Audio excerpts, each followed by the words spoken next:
Hello, everyone. Welcome to the Cybersecurity Recruiter podcast. Today, I'm joined by Philippe Caturegli. How you doing, my friend? Good, thank you for having me. I can't believe how long I've known you for, and I can't even say your surname without really concentrating. I know you're not the only one. Yeah, it's nice to get you on the show, Philip. It's been a while in the making, bit of back and forth. I think we rearranged once for you. I think we might have rearranged once for me. But the main thing is we're here now, mate, and we're ready to have a chat. So I'm pleased We you're can here. talk. Thank you for having me. No, not at all, my friend. For the listeners that don't know you, I'm just going to do you a bit of an intro. If I get anything wrong, feel free to shout at me or correct me. But started off in the web development world back in the day and then progressed into a security role as a vulnerability researcher. You then spent some time at GlaxoSmithKline, again as a security analyst, and then you progressed onto a senior role there and got promoted. You were also in a management position at Deloitte for a fair number of years, around 5 years.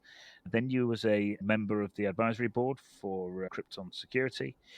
And now you are running your own security firm, been doing so for just over 13 and a half years, called Seralys, and you are the founder and chief hacking officer. Welcome to the show, mate. Thank you for having me. Yeah, cool. It'd be nice to have a chat. I know you're pretty active on LinkedIn, so for people listening, if it's okay with you, we'll put the link to your LinkedIn profile in the show notes because you do a lot of pretty low-level cool stuff you put out there, don't you? You put some like really up-to-the-minute offensive stuff. I try to do it. I don't have a blog. I'm not really good at writing blogs, so yeah, I use LinkedIn just to throw a few thoughts and research and findings that we have. Do you know what? Because I was doing my posts and someone on my team said to me, some of my posts are so long, they're almost as long as a newsletter. So what I've done is I've started a newsletter on there. And sometimes when I'm just writing a really long post out, I just do it as a newsletter and it reaches more people. Maybe that's an idea for you, mate. Maybe you can do that as well. Yeah, maybe I should try to do that. I'm not really good at all the SEO stuff, so I'm just throwing some findings, and some get viral because of the name of the company or some of the findings, and some don't get any attention. I'm not really good at all this SEO stuff.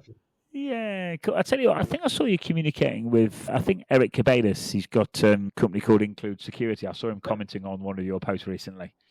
Yeah, I know Eric for a while. I really respect his company and Eric. They are doing a really good job.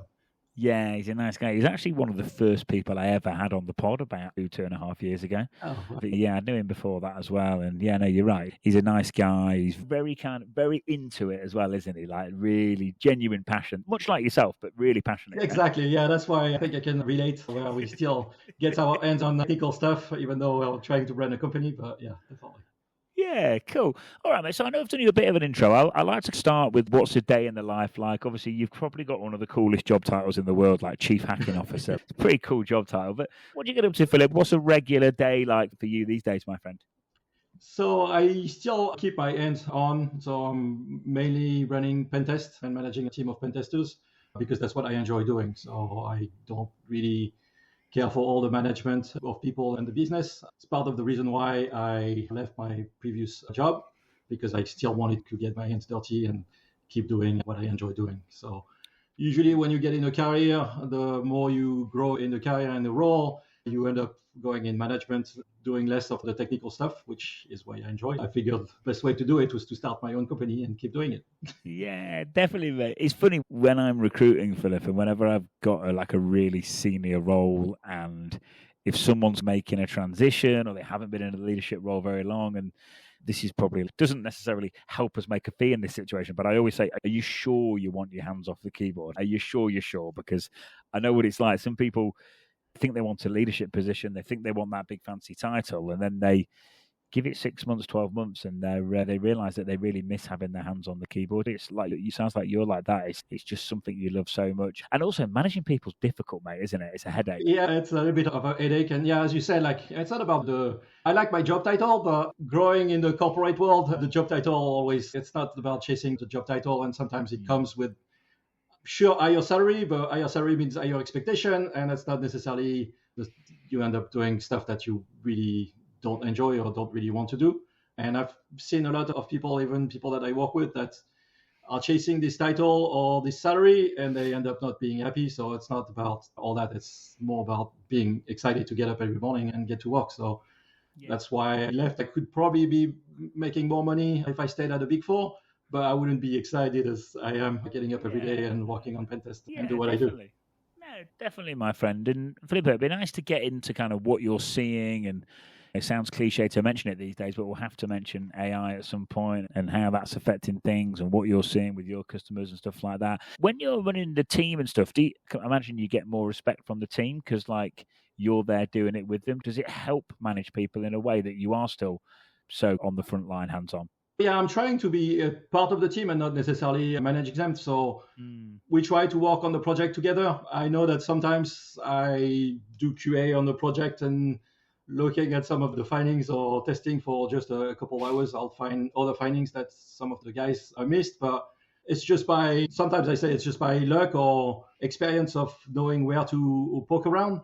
So it's definitely helping, but the goal is really to help the whole team get into the right mindset, find more vulnerabilities and not point to the mistakes, but try to encourage them to dig deeper and look where they may have not looked because they assumed that it was secure. So that's what I really enjoy doing, is looking at all the stuff that nobody else looked at because they assumed it was not worth their time or it was already probably secure.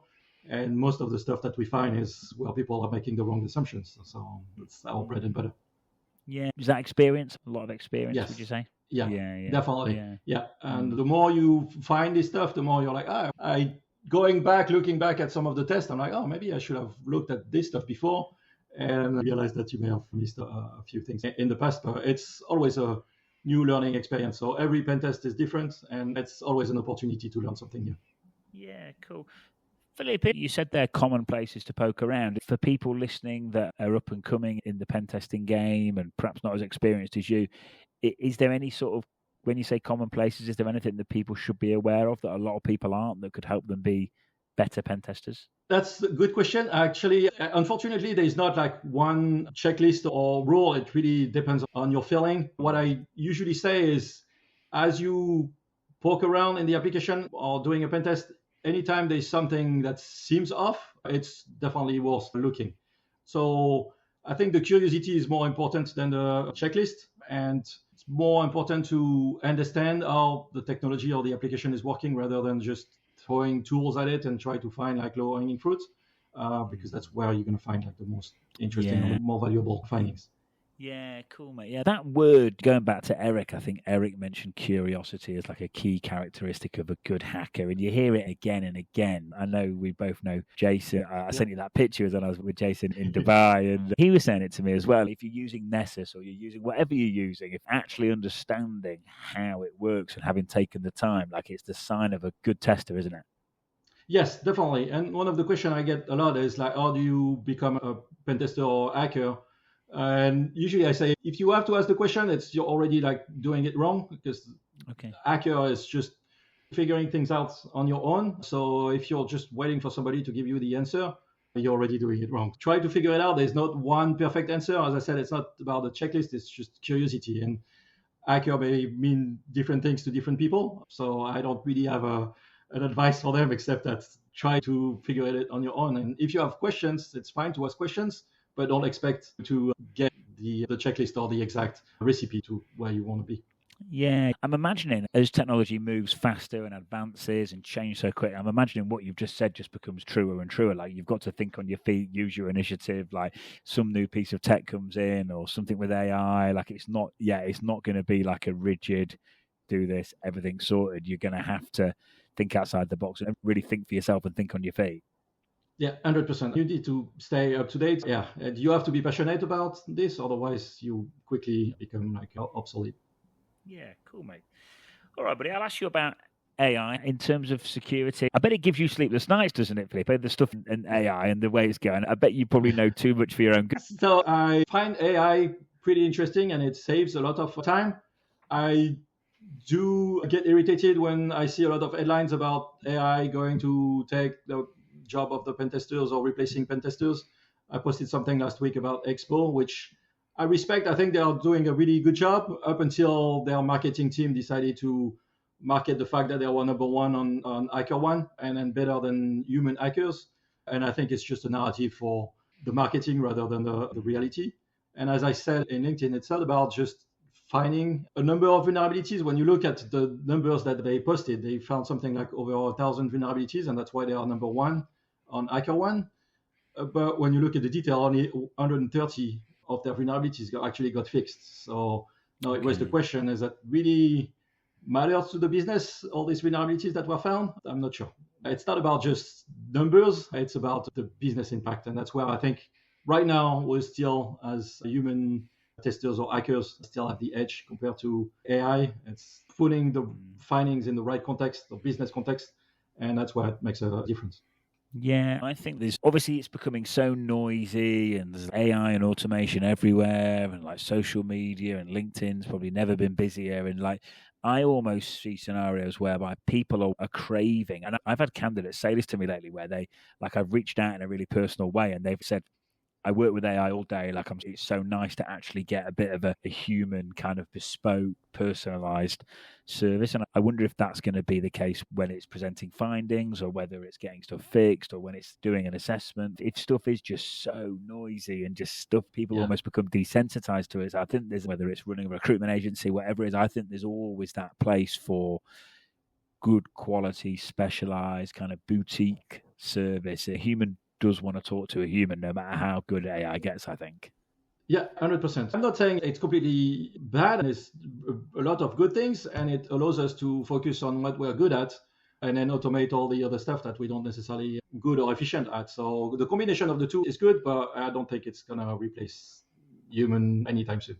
Cool. Staying up to date and stuff. When I see you on LinkedIn, I'm always like, you seem like you're really up to speed and on point and focused and staying on top of things. Are you doing a lot of stuff in your home lab, or have you got go-to places where you're consuming content, or is it a bit of both? I'd be fascinated to know, how do you keep up to speed to things? Is there any like really cool sites you go into or anything like that? Yeah, so I go back to what we said earlier. It's all about curiosity. A lot of it because I'm pretty busy with running pen test, and a lot of it is as part of the day job. I'll flag some things that are interesting and that may be worth diving into further.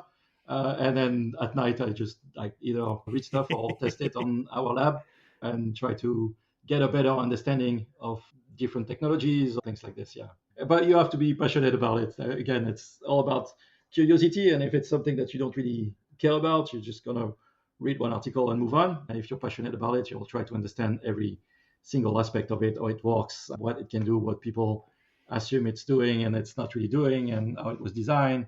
And that's where I think you find like some pretty interesting stuff.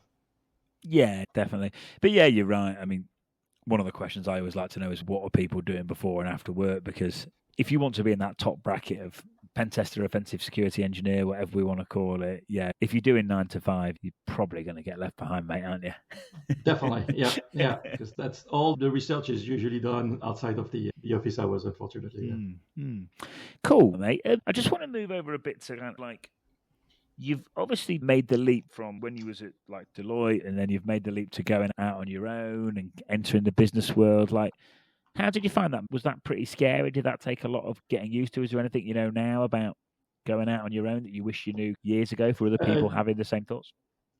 Yes, it's scary, definitely. As I said, like I would definitely have a better salary and a better job title if maybe not the job title now, but if I stayed at Deloitte than going on your own. But you have to chase what you really enjoy doing. And if you're really passionate about it, I feel like at some point, like things fall in place and then you end up being okay. It's still a struggle. You still need to try to find new clients and try to find some work, but I wouldn't change it. I don't regret it any second. I enjoyed all the previous work and experience that I have done, whether I was doing web development or whether it was working for a pharmaceutical company, doing some contracting work, but all this lined up to get where I am today, and I'm pretty satisfied with it. But it's not for everyone. As I said, either you have to be curious and passionate about it, otherwise it can be difficult and frustrating sometimes. So sometimes I have some downtime, and if I had downtime, that's what happened recently. Then I end up doing research, and I end up posting more on LinkedIn and finding new stuff. And one thing leads to another. Then after that, it may end up landing new work. But all this was not necessarily planned. It was just out of curiosity. You like do research, find some stuff, and get picked up and get interesting. And some don't, but that's okay. It was interesting to me when I did it. Yeah, I love it that do you know what, the whole LinkedIn thing as well? I just think it's Great. It's like doing this podcast now, because I always think, Philip, it's like some people say, oh, I haven't got time to do stuff, but like you're building like this digital, even just for yourself, like you're building like this amazing digital profile to look back on, and you're documenting stuff, and it's reinforcing it in your own mind, and it's keeping stuff there, and it makes new connections. And I just think when we're all working remote, if we're not traveling to work every day and we've got no commute and stuff like that, like we've definitely got time to do all this stuff on LinkedIn and podcasts. Like just it's way more fun, isn't it? Like way more fun. Definitely, yeah. And what I enjoy is, as part of this research or posting, it's people reaching out to me or me reaching out to other people, and all this offline discussion that we have with people that have the same passion and drive and curiosity. That's where you learn a lot more than just reading necessarily the news or some articles. So I always say, like, don't be shy or don't hesitate reaching out to, if somebody posts an article or research, reach out to them. Obviously, they're passionate about it, and I'm happy to share a lot more than what I publish on LinkedIn with people who reach out. Yeah, cool. No, that's good. That's good to know, mate. And you're right. I think, and I've mentioned this before, but not to talk badly about any other industry, but I don't think other industries are like the security community. Like, if you're genuinely interested, and like what I've found is, if you want to learn more and you want to better yourself, like generally speaking, if you reach out to someone, like 9 out of 10 people plus in the security community are just friendly, and they'll just help you if your heart's in the right place, I find. That's it. Yeah, that's what you said. It's more of a community than just an industry. So I don't see, even when we talked about Eric or other companies, they are not necessarily competitors, even though we're like competing and we're trying to sell the same service. We're all part of the same community. I'm happy to collaborate with any other researcher, whether they work at a competitor or not. Yeah, definitely. And I think that's definitely unique to the security. There'll be other industries that I'm sure that do it a bit, but I think, definitely in the security community, it's more, people are more open to it than anything. And it's great because everyone's got a common goal, and it helps everyone. It makes it more interesting. It's good. Yeah, definitely. Yeah. So, cool. You mentioned earlier about your development background. Do you find that you're utilizing that a lot, Dave, to enhance your hacking capabilities? It's a really useful background to have. I don't necessarily do a lot of development today, but having this background, and that's what I usually encourage all the people who want to get in the offensive security to have this background or try to get some experience there, because it helps you understanding how an application is being built and the shortcuts that sometimes you take as a developer, and then you make something looks good, but under the hood, it's all like held with a duct tape. And it really helps if you understand where the shortcuts are taken by a developer, and it helps you find issues or vulnerabilities later on. Any languages you'd recommend, Philippe? So I started my career doing development in ASP and Cold Fusion. I wouldn't recommend it. It's pretty old school now. I really love PHP because it's an old language and there's a ton of ways to get things wrong. So from a security perspective or an offensive security, I love it. But otherwise, any kind of language, honestly, it's more like understanding. Pretty much read any type of language. It's more of the logic or the algorithm or the thought process behind building an application rather than just one language. But personally, from offensive security, I like PHP because there's hundreds of ways of getting things wrong. The new framework and languages are a bit more secure. There's a lot of things that are being handled by the framework itself, so it makes the life of developer easier. So I think it's easier to get a secure application now in some of the newer framework than writing everything from scratch on PHP or things like that. Okay, cool. Yeah. I'm imagining there's just so much legacy stuff still out there, though, isn't there? Oh, yes, 100%. There's still, in even some of the new framework or the new application, they still sometimes rely on legacy stuff. As I said, like earlier, when you test it, if something feels off, it's usually because they're saying a legacy application or something that doesn't align with the rest of the framework that was integrated in it. Cool. Philippe, do you get a lot of people reaching out to you asking how to be a better pen tester and how to get into pen testing? Is that where you get a lot of people trying to break in? I do have this question occasionally, but I'm not really good at giving advice, and usually tell them, like, if you have to ask the question, it's already not necessarily the right path. No, I do have like more technical question on the research that I get. Happy to give advice. I do think it's much easier today to get into the offensive security than 20 years ago when I started. I didn't really start like chasing this career, it just happened. But today I think there's a lot more opportunities and platforms to learn to do this test. Bug bounties, even though I have some other thought about the bug bounty, I'm not a big fan of the way they are gamifying the industry. It's a good way of getting a platform to learn and to test and to get your hands dirty without necessarily having clients and pen test at the beginning. So for this, I really like the bug bounty. For the gamification and leaderboard and counting points, if you find more vulnerabilities, I'm not necessarily a big fan necessarily because you find 10 vulnerabilities that you're a better hacker or pen testers than somebody who found one if it has a bigger business impact. So basically you're not a fan of the way that they grade it in terms of who's the best within that environment. Yeah, it's natural to grade it. It's just the way it's being perceived.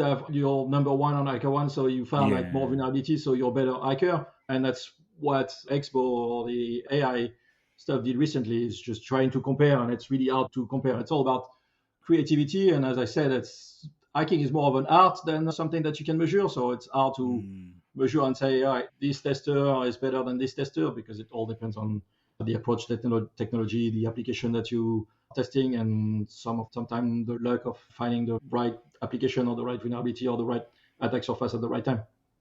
Yeah, definitely. Like I said, there's loads. There's severity, likelihood, impact of it happening. And like you said earlier, actually explaining it in a way that can get it fixed in a commercial environment is a massive one. If you can't get anything fixed, it's not exactly great in the real world, is it? It's actually been able to explain exactly. things. That's why it reminds me of a story. So I contracted with Kevin Mitnick for a while. I was part of his Ghost team. And one time I found a PHP object injection in one of the tests that we were doing. And I was like, all right, that's good. So I wrote the report, explained the vulnerability, how to fix it. And Kevin came back and said, no, but we need a proof of concept. I'm like, why? You explain the vulnerability. It's pretty easy fix. And finding the right pop chain to exploit it and get remote code execution will take like days or weeks. And he was like, no, we need to have an exploit. So I ended up spending like 2 weeks just on this one vulnerability to write an exploit, because he absolutely wanted to have a remote code execution and get a shell on the server. And like for 2 weeks, I learned more in object programming than I did in the 3 years that I did at school, diving deep into like the Laravel framework and then try to find the vulnerability. And we ended up getting a working remote code execution that we exploited at the client environment. And then by doing that, we got a shell on the system and ended up finding 5 more critical vulnerabilities that we may have missed if we didn't just stop there. So sometimes it's helpful to show the context and the exploitation, and it's definitely more relevant to the developer if you show a simple exploit and get a shell, rather than explanation of what PHP object injection is not good and why you need to do some standardization. So I do remember after that doing the review of the report with the developers, and they definitely understood what PHP object injection was better than just explaining it in the report. So yeah. Yeah. So what? A lot of coffee over that 2-week period, my friend. A lot of late nights. Yeah. And reaching out to anybody who had some PHP object injection exploit to try to understand how it worked. That was like, yeah. But I learned a lot, so that's why I was grateful. It didn't make much difference from a business perspective, because you still had the findings in the report, although we did find more findings. But it pushes you to really understand exactly how it worked. And I have to admit, when I initially reported it as a PHP object injection, I understood the concept of it, but not necessarily the whole process of exploiting it and finding the right chain of classes and how it's initialized and all this to find an exploit path. And it's not necessarily as easy as it sounds sometimes. Cool. And then just to be clear then, so the reason that you both decided that was necessary was so that the end client just was absolutely crystal clear on. He was not happy with just a report. He wanted to have a shell. So it pushed me, and I've always been grateful working with him, because he always pushed you to the limit, not necessarily to make money. That's why it's not about just making money and do the pen test, because you can save 2 weeks of work by just putting it in the report and say, right, you have a PHP object injection here and you need to fix it. Or you spend 2 weeks. We don't necessarily charge the clients for these 2 weeks. It was part of the research, but it helped us understanding the vulnerability, and then we ended up finding more other vulnerabilities that we probably would have missed. So in the end, it was a win-win for everyone. But it's not all about trying to optimize your pen test and say, you have 5 days, so I need to do as much as I can in 5 days. Sometimes you have to invest another week of research as part of the pen test to try to find more valuable findings. And it's all about this one project. It was helpful for my whole career. Now, every time I see an application in PHP or I find a PHP object injection, I know exactly how to exploit it now. Yeah, no, definitely. And also, that just shows you how important it is to be around the right people as well, because that lifted like energy levels, you lifted your own career growth. Like you say, you've got it as a reference point forever. Then Yeah. you'll probably pass that on to your team, which will help them. It's like win-win. Exactly. But it goes back again to the curiosity. He could have asked me, and if I was not curious myself to try to understand how it worked, I would have just blow it off and say, sorry, I didn't find it. But I really wanted to find it. It was just a challenge of somebody's challenging me. I have to find a solution. So it took me 2 weeks, a lot of reading, a lot of coffee and long nights, but I got it. Cool. Is that up there with one of the coolest findings that you'd say? Yes, not necessarily the finding itself, but the whole process and the sweat and tears that I put into this one exploit. That's definitely one up there. Yeah. Cool. Did you have some time off after the 2 weeks? Not even. Yeah, cool. No, that sounds like a good one. I know that's quite a common question actually asked in offensive security related interview questions is, can you give us an example of a vulnerability that you've found over the years that gets you really excited? And I think most really good hackers they've always got at least one or two of really cool stories like that. Yeah, it was not necessarily like the sexiest exploit. I think I found some cool ones, but it was definitely the one that took me a really long time to figure out. So it was more of a challenging myself to find it than anything else. Cool. All right, my friend. Philippe, so you're growing your own team now and managing the team over there. When you're bringing people on, is there anything in particular you're looking for when people approach you, or when you approach them, or when you're interviewing people? I know you've mentioned a few things, kind of curiosity and stuff like that. Is there anything else in the interviews that you do?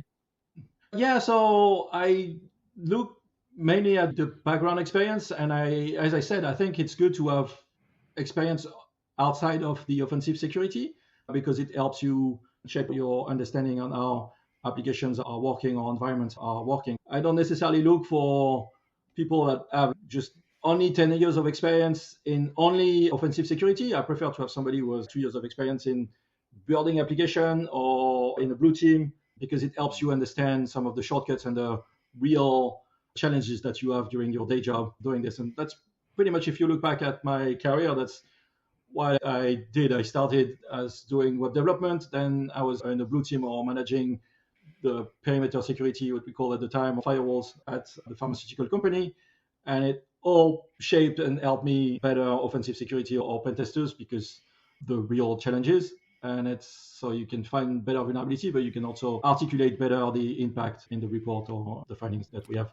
So when you have to prioritize the findings or articulate and explain the business risk, it's helpful to have this experience rather than just doing all your career in offensive security. If you haven't been on the other side of receiving some of this report and reviewing the report and implementing the remediation, it could be challenging. Yeah, I think that's really important. I think especially for people earlier on in their career, it's so important for them to hear that because there's often a misconception around this part. But yeah, I can obviously the blue team side. I think if people have never been on that side, they're always going to be at a disadvantage compared to those that haven't. Then you get the dev background as well there. I'm imagining being at Deloitte as well, that probably taught you a lot about presenting to clients, I'm imagining. Definitely, yeah. I spent 5 years in PowerPoint and Word, which was really helpful again. So don't look at any of the experience as a bad experience. It's just helping you shape and be a better tester in the end. But yeah, I can tell you when I was doing it, I hated PowerPoint and Word. But looking back now, it's helpful. When I started at the pharmaceutical company, I started by doing network diagrams. And it was like super boring for 1 year, but it helped me understand how networks are built. And in the end, I think I knew the network better than anybody else in the company because I spent 1 year doing network diagrams. We're talking about like a giant network. There was more than 100,000 employees, 70 firewalls. So like a network that was larger than most ISPs. And it took me a while to do these network diagrams, and I didn't really necessarily enjoy it when I was doing it. But looking back, all of this was an experience that helped me be where I am today. So I wouldn't change anything.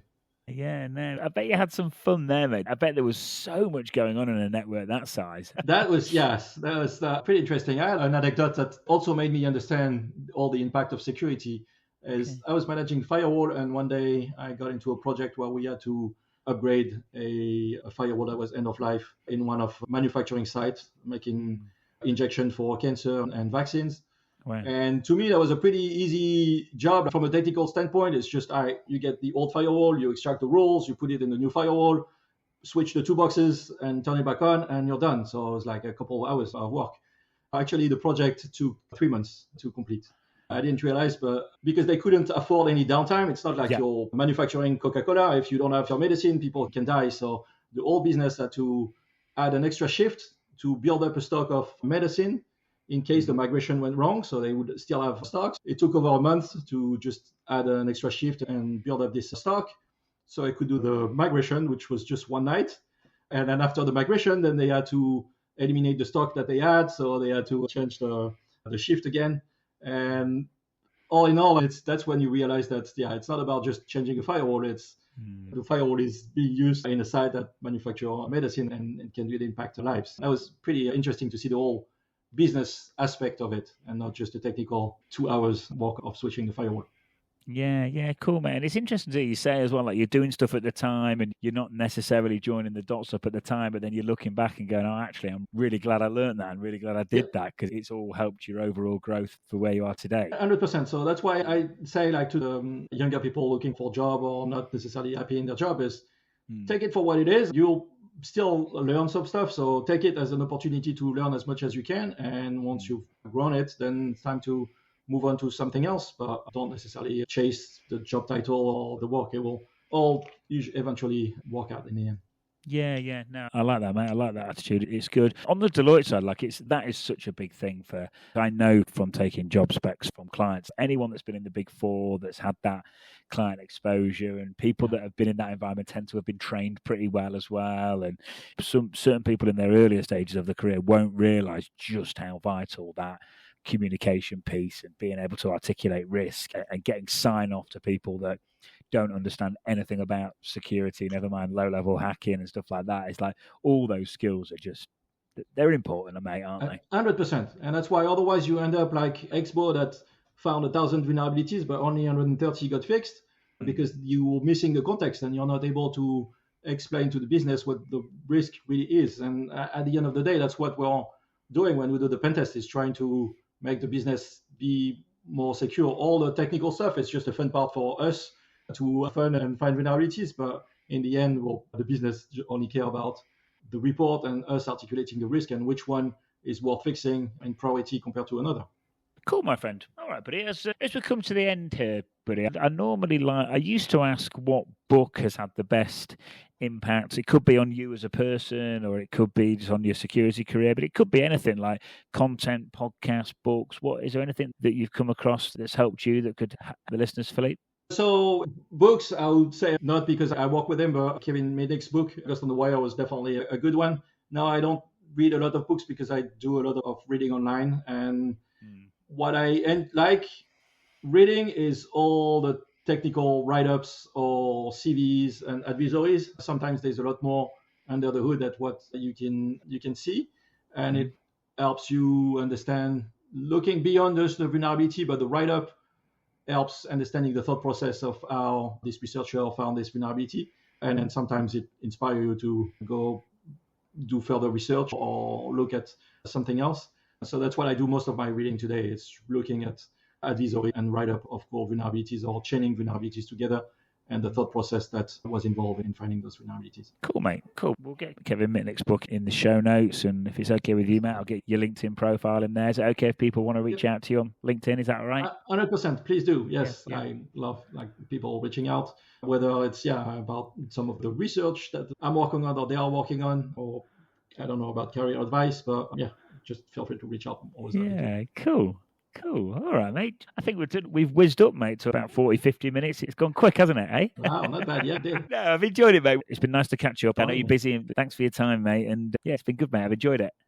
Yeah, me too. Have Thanks, a good buddy. one. Cheers, mate. Bye-bye.